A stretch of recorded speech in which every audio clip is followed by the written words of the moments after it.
right now is on recovering it. Tonight, the PM doesn't say much about the Yukon UFO.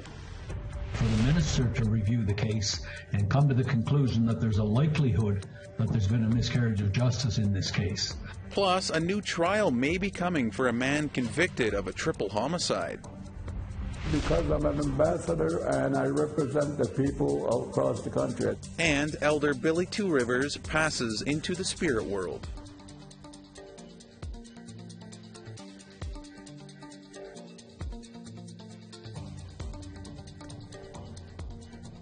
Good evening, Tansei Anin. Welcome to APTN National News. I'm Daryl Stranger.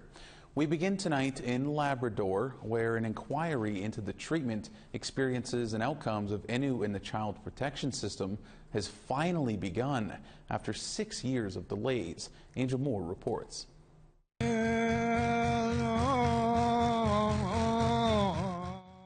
This is Elder Joachim Nui. His drumming opened the first day of the inquiry into Innu children in care. The goal is for the Innu Nation to find out what has been happening to their children once they go into youth protection. Elder Elizabeth Penishu expressed it in prayer. For a long time, Innu have suffered. The Innu say displaced youth in provincial care have lost their language and culture, and 3 youths have died by suicide. For years, the Innu Nation demanded answers, and 6 years ago, the province announced the inquiry, delayed to organizational challenges and the pandemic. Lead Commissioner, former Newfoundland and Labrador Justice James Iglesiorte said, We understand that what we have to do today and until this inquiry is done must be the Innu way. The Innu Nation, with over 3,000 people in Labrador, includes 2 committees, Sheheshe and Natwashish. Iglesiorte said, The Innu themselves and the governments recognize that the care of children should belong to your community. The other commissioners, Anastasia QP, former Grand Chief of the Innu Nation, and David Levine, a retired professor of social work, will hear testimonies and identify recommendations for change, as well as investigate the circumstances leading up to the deaths of the 3 youths. QP spoke in the Innu language. We see that in our communities what my child protection system has done to us.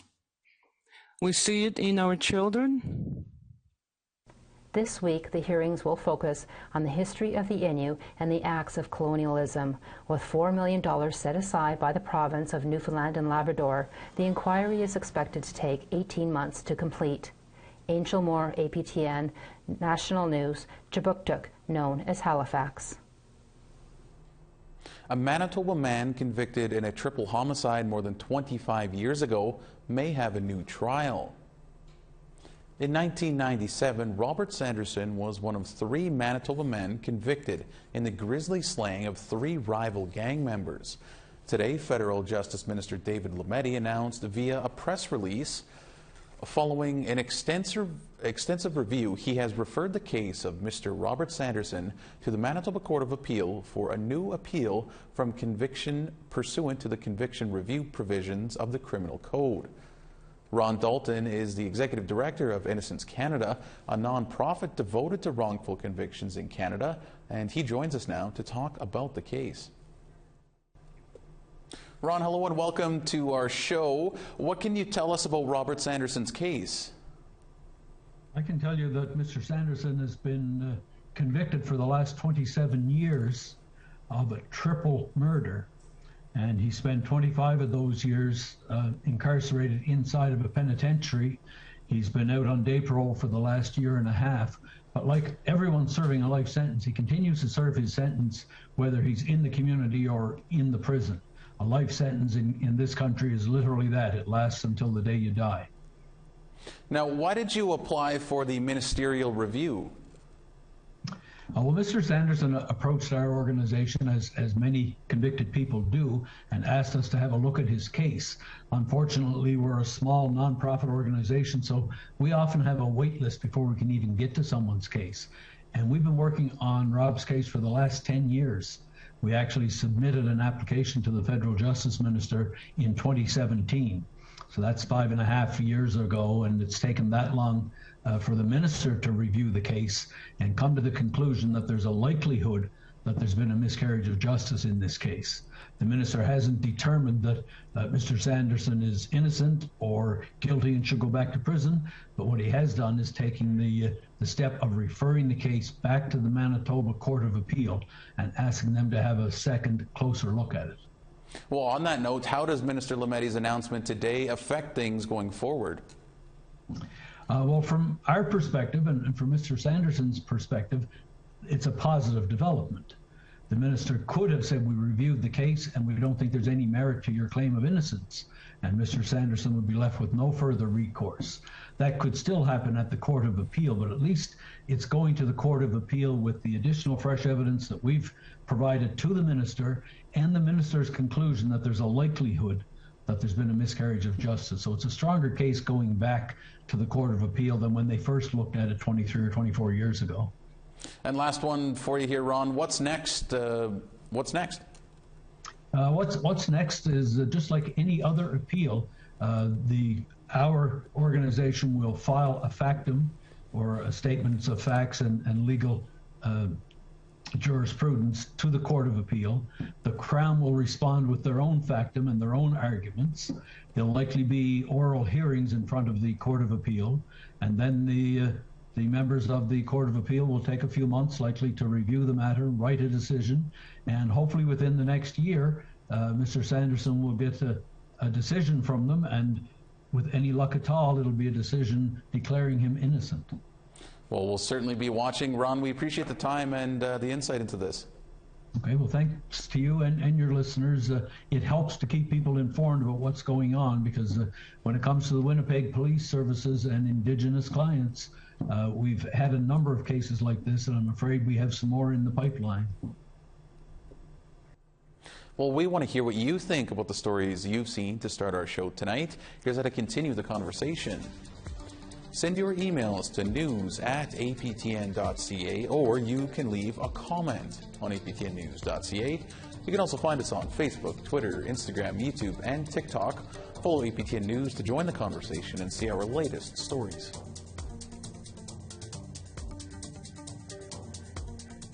Prime Minister Justin Trudeau says he's been in touch with First Nations in the Yukon after an unidentified high-altitude object was shot down over the territory this weekend. Trudeau says First Nations near the object's crash site have expressed safety concerns. Rescue teams are searching a large area between the Yukon communities of Dawson City and Mayo. 4 aerial objects have been shot down in recent days in Canada and the United States. Trudeau did not reveal more information about the object's origins, though he says officials are working to keep people safe. He also confirmed that there appears to be a pattern amongst the objects. Our focus right now is on recovering it. Obviously, there is much analysis going on at the highest levels of NORAD in both Canada and the United States to try and understand more, to facilitate in the location of the object, and to understand better, and be able to answer the questions that Canadians have. All right, it's time to step aside for a moment, but first, here's Lee Wilson with a look at what he is working on. I'm Lee Wilson. I have the story of a 200-year-old headdress being returned close to home in northern BC. Hereditary system is the head of the family. The title of Keowatachun, which is George Ahul was a Keowatachun, is passed down from generation to generation. The headdress belonged to Chief George Ahul, whose family holds traditional land near Fort St. James. Direct descendants of George Ahul are pleased to have their cultural belongings repatriated from the Royal Ontario Museum. It's a direct connection to my ancestors. The construction of it is through dentalium shells, noble women's hair. It's astounding to look at. This story coming soon on APTN National News.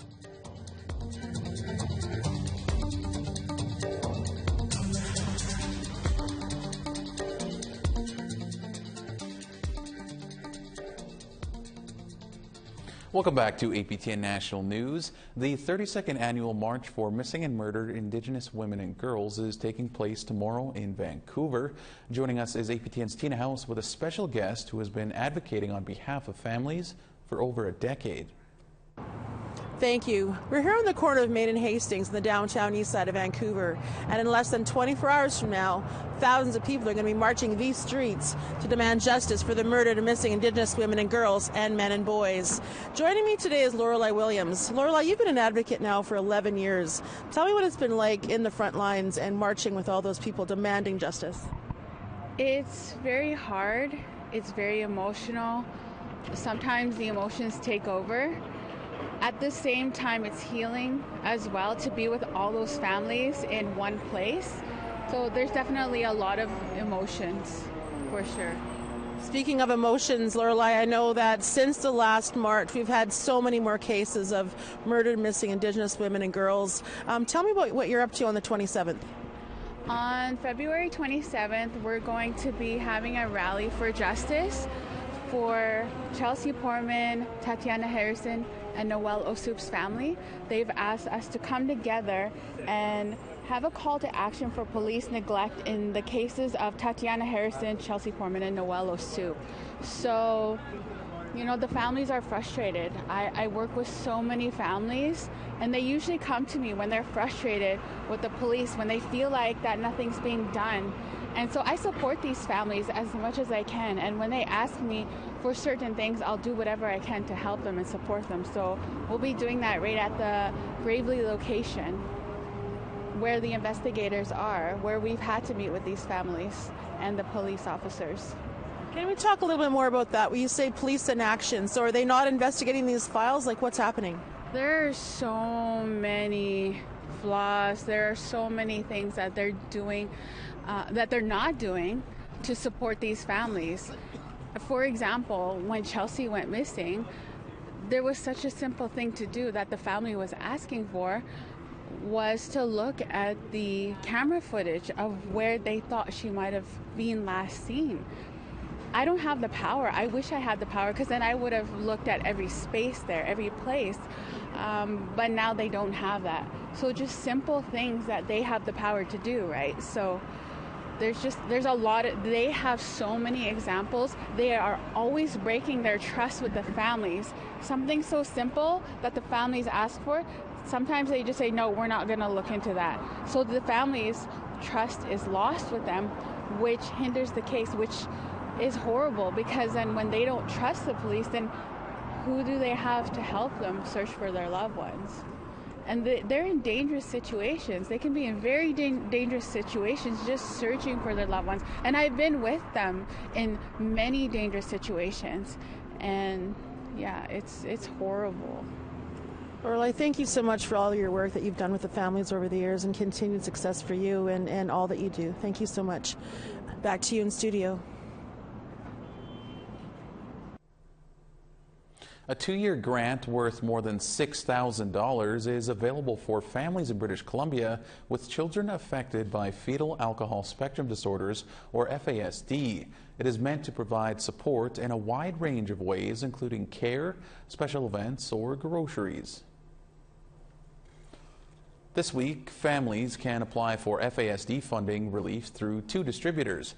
In the Lower Mainland, the Asante Centre, and the rest of the province, Carrier-Sakani Family Services. There are 402 grants available. Families with children and youth up to the age of 19 are eligible.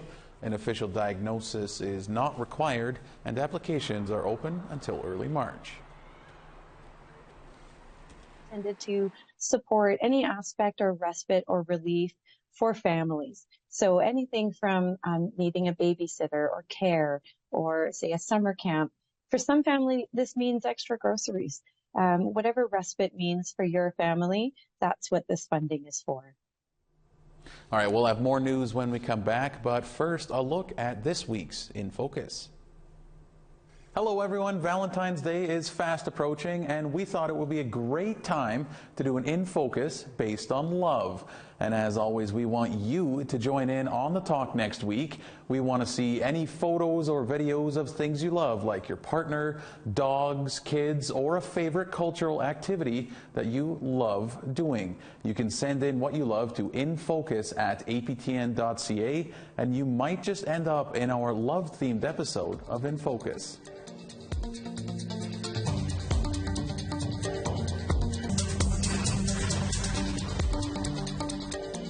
Welcome back. It's time now for our photo of the day.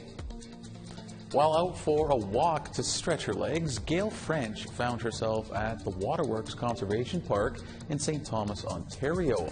Looks like a lovely place, and certainly stay off that ice. Maybe we can expect more of that sort of weather across the country.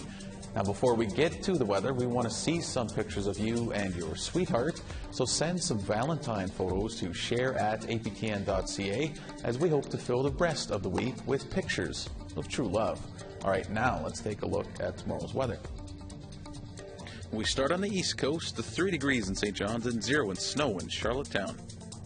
-18 in Coujawak and -18 in Happy Valley Goose Bay. 1 degree in Quebec City and 3 in Montreal.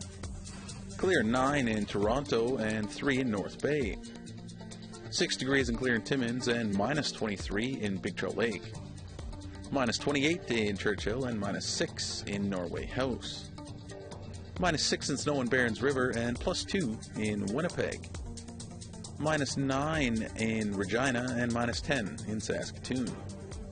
-12 in snow in Buffalo Narrows and -24 in Stony Rapids. Moving west, -20 in snow in Fort Chipewyan and -9 in Peace River.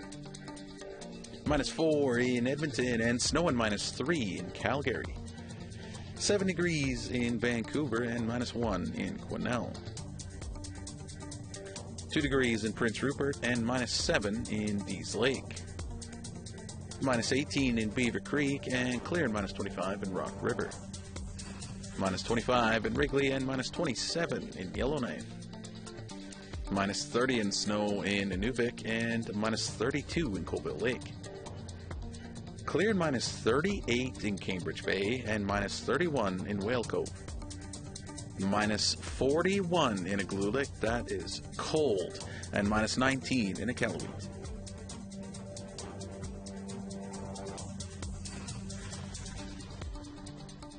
Mohawk elder Billy Two Rivers has died. The 87-year-old passed into the spirit world this weekend in his home community in Ganawage. Known as a wrestler, actor, and negotiator during the Oka crisis, Two Rivers lived a remarkable life. In 2019, he spent some time reminiscing with APTN's Tom Fenario. Here's that story. Over here, this is one of the outfits that I wore when I was wrestling. The name Billy Two Rivers is famous the world over, mainly for longtime wrestling fans who remember his 24 years in the ring. So you never played a bad guy? No. Okay. I didn't have a choice. They loved me. Yeah. No. Two Rivers made his debut in 1953 after being trained by fellow Mohawk wrestler Don Eagle. He combined a fierce wrestling style with colorful regalia to travel the world. The United Kingdom, Japan, the United States all came out to cheer him on. Well, most of them.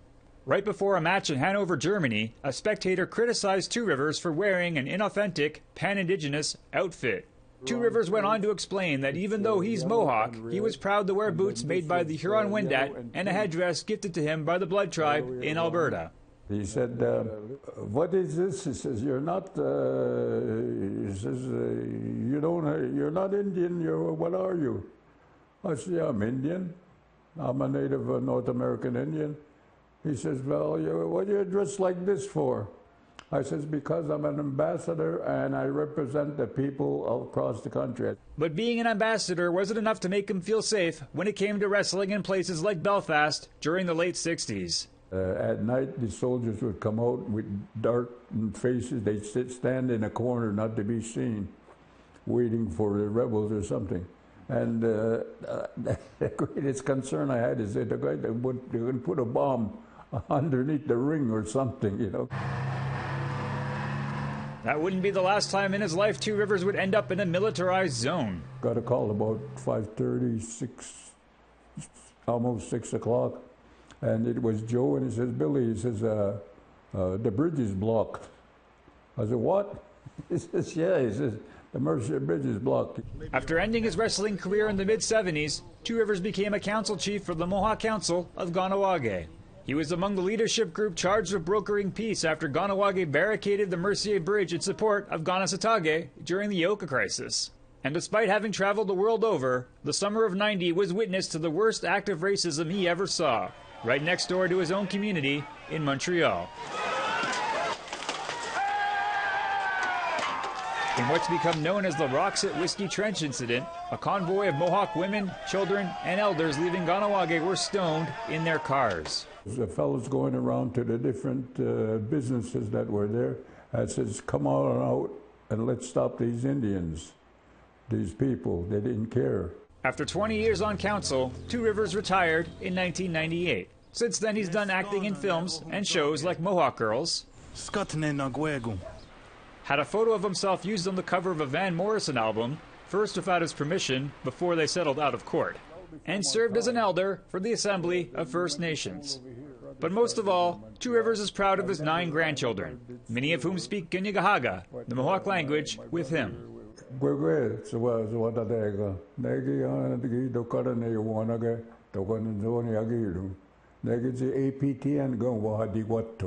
It also appears that they have inherited his athleticism.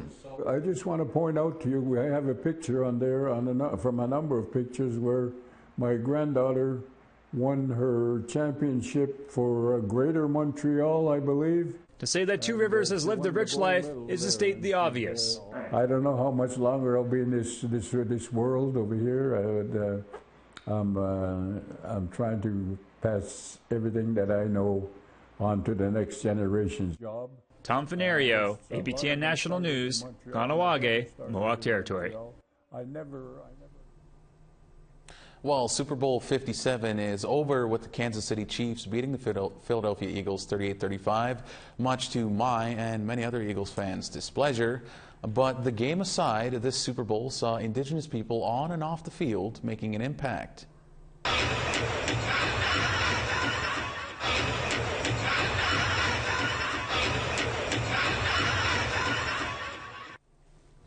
The design for Super Bowl 57 was done by an Indigenous artist. A land acknowledgement also took place for the first time at the big game, and the land acknowledgement was then followed up with a performance of America's Beautiful, blended with American and North American Indian Sign Language. The Tomahawk Chop and Name of the Chiefs was also a focal point of the game, with many calling for a name change and for fans to stop the chop. All of that, plus the performance of Patrick Mitsuing and other Indigenous dancers, showcased Indigenous people on one of the world's biggest stages.